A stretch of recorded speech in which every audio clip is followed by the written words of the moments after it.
यहाँ पर पौलुस कहता है, हे भाइयों, औरों के साथ मिलकर मेरा अनुकरण करो। पौल जो है इतना सटीक हो गया था, इतना ये मसीह के पीछे चलते चलते इतना हो गया था कि अब वो कहने लगा कि देखो, मेरा जैसा चाल चलन है वैसा तुम्हारा भी हो, है ना। कि जैसे मैं जीता हूं तुम लोग भी जियो, जैसा मेरा चाल चलन है वैसा तुम्हारा भी हो। तो मतलब अगर मसीह के पीछे अगर आपको चलना है तो मेरे पीछे चलो, है ना। मसीह के पीछे चलना है तो मेरे पीछे चलो। हम सब लोग यीशु मसीह की बातें करते हैं, हम सब लोग यीशु मसीह के बारे में लोगों को बताते हैं, लेकिन क्या हम कह सकते हैं कि मेरा जीवन वैसा ही है जैसा मसीह का जीवन है, तो मसीह के पीछे चलना है तो मतलब मेरे पीछे चलो? नहीं ना, कुछ कमी है ना, कुछ कमी बाकी है। लेकिन पौलुस वो कह रहा है कि और ऐसा ही हमारा भी उद्देश्य ये होना चाहिए कि लोग मसीह को मुझ में देखें। मैं मसीह को नहीं दिखाऊं कि देखो वो मसीहा है, मसीह का जीवन ऐसा होता। बाल में पढ़ोगे तो पता चलेगा मसीह का जीवन कैसा है। नहीं, अब होना चाहिए, देखो मेरा जीवन कैसा है, मसीह का जीवन ऐसा है, मेरे पीछे चलो, मेरे पीछे चलो। तो हमें आगे बढ़ना है ना, ताकि हमारा जीवन ऐसा हो जैसे मसीह का जीवन हो। और कैसे हो मसीह का जीवन? और पौलुस यहाँ पर ना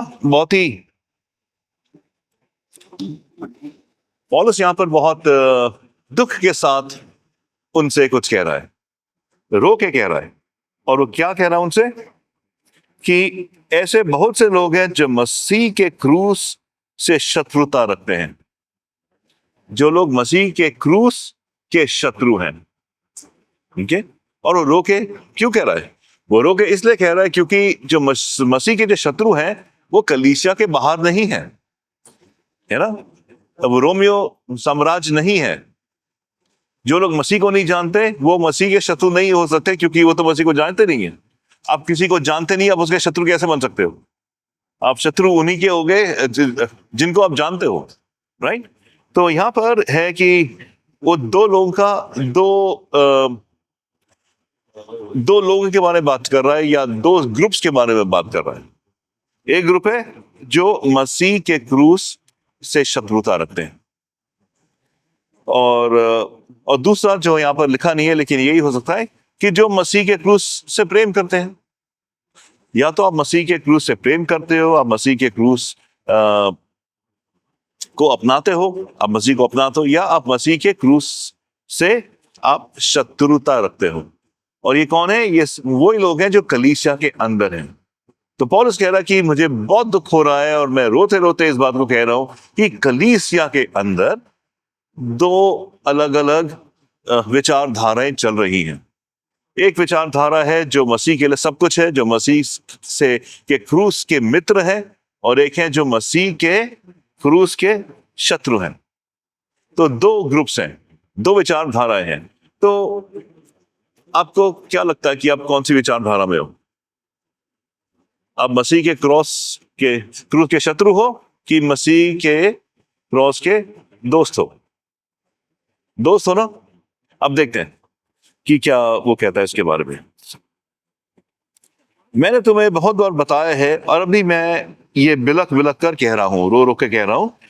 और ये जो मसीह के क्रूस के शत्रु हैं उनके बारे में कह रहा है 19वीं आयत में, उनका पेट ही उनका ईश्वर है। उनका पेट ही उनका ईश्वर है। इसका मतलब क्या हुआ? जो ईश्वर होता है, आप बोलते हो कि ईश्वर परमात्मा मेरा पूरा जीवन आप पर निर्धारित है ना, आपको समर्पित है। जो भी परमेश्वर जो भी सोचता है वो परमेश्वर को सबसे बड़ा मानता है ना। उससे ऊंचा कुछ नहीं है। जो भी करते हैं परमेश्वर के लिए करते हैं। तो अगर उनका परमेश्वर उनका पेट है, पेट का मतलब ये नहीं कि भोजन खाना, पेट का मतलब है कि आपकी शारीरिक आलसाएं, इच्छाएं, आपकी इच्छाएं क्या है? आपकी इच्छाएं क्या है? जो लोग जिनकी इच्छाएं परमेश्वर नहीं है, कुछ और है, उनको पौलुस कहता है कि वो क्रूस के शत्रु हैं। लेकिन आजकल का जो समय है, आजकल के समय में लोग, अगर आपके पास कोई इच्छा है, अगर आप कुछ करना चाहते हैं अपने जीवन में, अगर आप डॉक्टरी पढ़ना चाहते हैं या कुछ आविष्कार करना चाहते हैं, तो सारा लोग आपको सपोर्ट करेंगे। चलो भाई, हम भी आपके साथ हैं। आप कहेंगे कि मैं हिमालय पर्वत जाना चाहता हूं, मैं माउंट एवरेस्ट की चढ़ाई करना चाहता हूं, सब लोग आपके साथ रहेंगे। चलो भाई, हम आपके साथ हैं। आपको कितने पैसे चाहिए? आपको स्पॉन्सरशिप आपको मिल जाएगा। आप बोलोगे कि मैं अपना नाम ऊंचा करना चाहता हूं, मैं इस संसार का एक चक्कर काटना चाहता हूं बाइक के ऊपर, आपको स्पॉन्सरशिप मिल जाएगा। और लोग बोलेंगे वाह वाह वाह, ऐसा ऐसा आपका लक्ष्य है, ऐसा लक्ष्य हमारा, ऐसा लक्ष्य है। खैर, हम नहीं जा पा रहे, लेकिन आप हमारे बदले जाइए। तो ये संसार जो है हमारा, जो जहां पर हम रहते हैं, ये जो समाज है, कल्चर है, ये उसको बहुत ऊंचे ओहदे में लेता है अगर कोई कुछ करना चाहता है। कोई कहता है कि मेरा जीवन इसी पर, मैं यही करूंगा। कोई कहता है कि मेरा म्यूजिक से नाता है, मैं केवल संगीत ही करूंगा, और क्योंकि जो भी करूंगा संगीत में ही करूंगा और संगीत में ही आगे बढ़ूंगा, ये पैशन है मेरा, है ना। और लोग उसको सपोर्ट करते हैं। लेकिन वचन क्या कहती है? उनका पेट क्या है? उनका उनका ईश्वर क्या है? उनका जो उनका जो ईश्वर क्या है? जो वो करना चाहते हैं, जो वो करना चाहते हैं, वो उनका ईश्वर है। वो एक मन, एक लालसा के साथ उसके पीछे चलना चाहते हैं, जो वो करना चाहते हैं, है ना। और हम लोग भी अपने बच्चों को बढ़ावा देते हैं, बड़े हो भैया, अच्छी नौकरी करना, अच्छी तरह से पढ़ना, ये सब करना। तो हम क्या कह रहे हैं कि आपका ईश्वर वो है, आपका ईश्वर पैसा है ना। हम लोग सोचते नहीं इस बारे में, लेकिन जो और लोग, जनजाति लोग बात करते हैं, वैसे ही हम भी बात करना शुरू कर देते हैं, जैसे सारा कुछ इस संसार पे है। और एक और बात कहता है, अंतिम पंक्ति 19वीं आयत की, उन्हें बस भौतिक वस्तुओं की चिंता है। उन्हें बस भौतिक वस्तुओं की चिंता है। मतलब एक तो उनका पेट ही उनका ईश्वर है, और उनको भौतिक वस्तुओं की चिंता है। तो अगर मैं पूछूं आपसे, अभी अभी आपके दिमाग में क्या चल रहा है? क्या चल रहा है? कोई भौतिक चिंता ही होगी, कोई भौतिक चिंता ही होगी। हमारा घर नहीं है, हमें घर चाहिए, मेरे पैसे और बढ़ जाए, हाँ, मेरे बच्चे की शादी हो जाए, मेरे लड़के की नौकरी लग जाए। भौतिक चिंता है, भौतिक चिंता है। और ये कहता है जो भौतिक, उन्हें बस भौतिक वस्तुओं की चिंता है। वो क्या है? वो क्या है? मसीह के क्रूस के शत्रु हैं। मसीह के क्रूस के शत्रु हैं, क्योंकि वो लोग समझ नहीं पा रहे। वो लोग सोच रहे हैं कि हमें हमें भौतिक वस्तुएं चाहिए, मुझे अपना नाम कमाना है, मुझे खुद बड़ा होना है, और इसलिए मैं परमेश्वर के पास आता हूं कि परमेश्वर मुझे वो दे दे जो मैं चाहता हूं, है ना। परमेश्वर मुझे घर दे दे, परमेश्वर मुझे ये दे दे, परमेश्वर मुझे खुशियां दे दे। लेकिन मैं खुश उन चीजों से होगा, परमेश्वर से खुश नहीं होगा। मैं उन भौतिक चीजों से खुश होऊंगा जो परमेश्वर मुझे देगा, लेकिन परमेश्वर में मैं खुश नहीं। परमेश्वर पर वो खुश हैं जो मसीह के क्रूस के लोग हैं, उसके शत्रु नहीं है। तो पौलुस यहां पर बिल्कुल साफ कहता है कि मसीह के क्रूस के जो शत्रु हैं, उनको लालसा है इन सारी चीजों की। उनको लालसा है आगे बढ़ने की, कुछ बनने की, कुछ बनने की लालसा है, कुछ करने की लालसा है। और उसके बारे में एक और बात कह रहे हैं, जो लोग ऐसा है, ना तो वो मसीह के क्रूस के शत्रु हैं, लेकिन 19 आयत में लिखा है उनका नाश उनकी नियति है। मतलब उनका नाश होने वाला है, क्योंकि जब परमेश्वर आएंगे तो जो चीजें उन्होंने इकट्ठी करके रखी हैं, वो सब चली जाएंगी, बेकार हो जाएंगी। वो सारी चीजें बेकार हो जाएंगी। उससे कुछ फायदा नहीं है। आपने अपना सारा समय बिता दिया, सारा पैसा बिता दिया वहां पर पहुंचने के लिए, वो करने के लिए, वो खरीदने के लिए। उसके बाद आप मर गए, कहाँ गया वो, है ना? आप लेके तो गए नहीं, तो आपका पूरा टाइम भी खराब हो गया, आपका लाइफ भी खराब हो गई।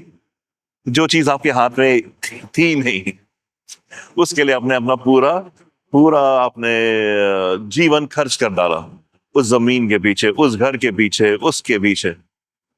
तो ऐसे जो लोग हैं वो क्या है, मसीह के क्रूस के शत्रु हैं, क्योंकि वो लोग मसीह को समझ नहीं पाए। वो लोग मसीह का इस्तेमाल कर रहे थे अपनी लालसाओं की पूर्ति करने के लिए, ठीक है। लेकिन लेकिन 20 में लिखा है, किंतु हमारी जन्मभूमि तो स्वर्ग में है। हमारी जो जन्मभूमि है, हमारा जो राष्ट्र है, वो यहाँ का नहीं है, स्वर्ग का है। और हम लोग वहां जाना चाहते हैं। हम उस घर के लिए चीजें बनाना चाहते हैं, इस घर के लिए नहीं। हम जो भी सेविंग्स करते हैं उसके लिए, आने वाले कल के लिए सेविंग करते हैं। कैसे करते हैं हम? जब हम लोग परमेश्वर के पीछे चलते हैं, परमेश्वर का काम करते हैं, तब वो हमारा घर वहां पर बनता है? जब परमेश्वर काम करेंगे तो हमारा घर वहां पर बनेगा। लेकिन परमेश्वर का नहीं काम करेंगे, यहां पर अपना घर बनाएंगे, तो यहाँ का तो घर आपका बन गया, जब छोड़ के जाओगे कभी, लेकिन वहां नहीं बनेगा आपका घर, वहां नहीं बनने वाला फिर। क्योंकि जो समय आपको वहां बनाने के लिए दिया गया था, वहां वहां वो आपने अपने ही घर में बिता दिया है। तो हमारी जन्मभूमि तो स्वर्ग है? तो ये बहुत सोचने वाली बात है कि हमारा ध्यान कहां पर है। देखो, हमारा जो ध्यान है यहाँ पर है कि कहाँ लिखा है कि उन्हें बस भौतिक वस्तुओं की चिंता है, किंतु हमारी जन्मभूमि तो स्वर्ग में है, वहीं से हम अपने उद्धारकर्ता प्रभु यीशु मसीह के आने की बाट जो रहे हैं। हम लोग इंतजार कर रहे हैं कि कब हमारा यीशु मसीह वापस आएगा हमें लेने के लिए। उसी बारे में हम सोचते रहते हैं। और अगर उसके बारे में हम सोचेंगे, तो बार बार सोचेंगे, उसी को अगर हम अपने ध्यान में रखेंगे, तो आप पता आप क्या करेंगे अपने जीवन में? आप क्या करेंगे अपने जीवन में? मैं पुणे में था, कॉलेज में था, और मेरे पिताजी का फोन आता है, मैं पुणे आ रहा हूं और मैं परसों पहुंच जाऊंगा, बस तुमसे मिलने के लिए आ रहा हूं मैं। परसों 2 दिन बाद मेरे पिताजी आ रहे मेरे कॉलेज। मेरे हाथ पैर कांप गए हैं, हाथ पैर कांप गए। 1 मिनट नहीं छोड़ा, मैंने अपने कमरे में गया, सारे जो गंदे कपड़े थे धोए, फटाफट सब साफ किया कि भाई साफ सुथरा होना चाहिए कुछ। ऐसा ना कि पापा के बोले ये क्या हो रहा है ना, गंदा क्यों है, ये बुक फटी क्यों है ना, टेप क्यों नहीं लगा है, आपकी चादर में से स्मेल क्यों आ रही है। सब कुछ धोना था, सब कुछ साफ करना था, क्योंकि मेरे पापा आ रहे थे और उनको मैं ऐसा नहीं दिखना चाहिए था कि मैं ऐसे ही हूँ। बाल कटवा लिए, नाखून ठीक करवा लिए, सब ठीक हो गया, क्योंकि पापा आए, क्योंकि उनका इंतजार था, है ना? क्योंकि वो आएंगे तो वो क्या कहेंगे, है ना? तो वैसे ही जो हमारा यीशु मसीह का इंतजार है कि वो जब आएगा तो वो क्या कहेगा, वो हमें किस हाल में पाएगा, है ना? तो अपने जीवन को अभी से शुरू करना है कि वो जब भी आ जाए उसको हम तैयार मिले। कोई ऐसा पाप ना हो कि जिसके बारे में हम सोच ही रहे हैं। नहीं, पाप है, अलग करो। तो किसी के साथ कोई ठेस है, फटाफट फोन करके बात करके ठीक करो। या किसी के साथ किसी ने आपको गाली दी, जाके उससे बोलो भाई मैं आपको क्षमा करता हूं। क्योंकि अगर मेरे पिताजी आ गए और वो बोले कि मैंने तुम्हें क्षमा किया, तुमने इसको क्यों नहीं क्षमा किया, तो मैं क्या बोलूंगा, है ना? तो डर है कि अगर यीशु मसीह आज आ जाए तो मेरा क्या होगा, राइट? तो उसी डर में हमें रहना है कि इसीलिए हम लोग जो परमेश्वर, हम जो अपने घर के बारे में सोचते हैं, जो परमेश्वर के पास है, हमारी आंखें वहीं पर टिकी हुई हैं कि कब यीशु मसीह आने वाला है। और जब यीशु मसीह के आने से पहले वो कभी भी आ सकता है। हमें अपने आप को सही रखना है, सही रखना है। लेकिन जो लोग इस संसार को देखते हैं उनको परवाह नहीं है यीशु मसीह के आने की, उनको परवाह नहीं है। वो क्या करते हैं, वो अपना घर भरना चाहते हैं, अपनी उन्नति चाहते हैं, अपना जो जो उनका जो दिल में है उसको करना चाहते हैं। लेकिन यीशु मसीह ने क्या सिखाया था? आपको पता है, बाइबल में लिखा है, पतरस जो एक मछुआरा था, उसको परमेश्वर ने दुनिया का सबसे बड़ा मछुआरा बना दिया था। बोला कि अपना जो जो जो जो, जो जाल है उसको दूसरी तरफ डालो, और इतनी मछली किसी भी मछुआरे का सपना, मछली ही मछली, मछली मछली, इतनी ज्यादा मछली कि हमारी नौका डूबने वाली है, इतनी मछली। तो पतरस ने क्या सोचा होगा, अरे वाह, परमेश्वर के साथ तो मैं बहुत पैसे कमा सकता हूं। अब तो भाई हमारे घर में चांदी चांदी, क्योंकि परमेश्वर आ गए। अब परमेश्वर के साथ मेरा फिशिंग बिजनेस बहुत बड़ा हो जाएगा, एम्पायर को बड़ा करूंगा। हम होते तो शायद ऐसी सोचते है? लेकिन पतरस समझ गया ये परमेश्वर है, तभी उसने सब छोड़ दिया। ये मछली जाए भाड़ में, मुझे पता है किसके पीछे मुझे चलना है। इस मछली के पीछे नहीं जाना है, इस पैसे के पीछे नहीं जाना है, इस परमेश्वर के पीछे चलना है। ये सब चीजें बेकार हैं, छोड़ दो, यीशु मसीह के पीछे चलने लगे, है ना। तो जब हम लोग यीशु मसीह के पास आते हैं, जब हम परमेश्वर के क्रूज के सामने आते हैं, तब हम ये नहीं बोलते कि परमेश्वर आप मेरी मदद करो, मैंने एग्जाम का फॉर्म भरा, ये भरा, नहीं। परमेश्वर सब चीज आपके घुटने पे, आपके पैर पे, मैं आपका हूं, जहां आप ले जाना चाहते मैं तैयार हूं। आपके लिए मुश्किल से मुश्किल काम करूंगा, आपके लिए जितनी कठिनाई होगी उसको मैं जूझूंगा। मुझे एक आराम की जिंदगी नहीं चाहिए, मुझे एक चेला बनने वाली जिंदगी चाहिए, आपके पीछे चलने वाली जिंदगी चाहिए। फिर देखिए परमेश्वर आपको कहां से कहां उठाता है ना। उसको ऐसे लोग चाहिए जो उसके पीछे चले, बस। बाकी चीजें वो आपकी मदद करेगा, आप बाकी चीजें वो ऐसी आपको दे देगा, आप दे देंगे, है ना। आपको जरूरत नहीं पड़ेगी, आपको सोचने की भी आवश्यकता नहीं पड़ेगी। लेकिन उसको चाहिए जो मसीह के क्रूस के लोग हैं। तो आज आपको ये निर्णय लेना कि आप परमेश्वर के क्रूस के दुश्मन हैं या परमेश्वर के क्रूस के दोस्त हैं। अगर परमेश्वर के क्रूस के दोस्त हैं तो हमारी निगाहें ऊपर टिकी हैं। हम भौतिक वस्तुओं की चिंता नहीं करते हैं, ना ही करेंगे। हम केवल उसके राज्य की चिंता करेंगे, उसके राज की बढ़ोतरी की चिंता करेंगे। जब होगा सब होगा। आप पूछते हैं कि आप घर के लिए कब से आगे भी जा रहे हो। भाई मैं ज्यादा देखता नहीं हूँ, बस प्रार्थना करता हूँ भाई सही समय में आ जाएगा।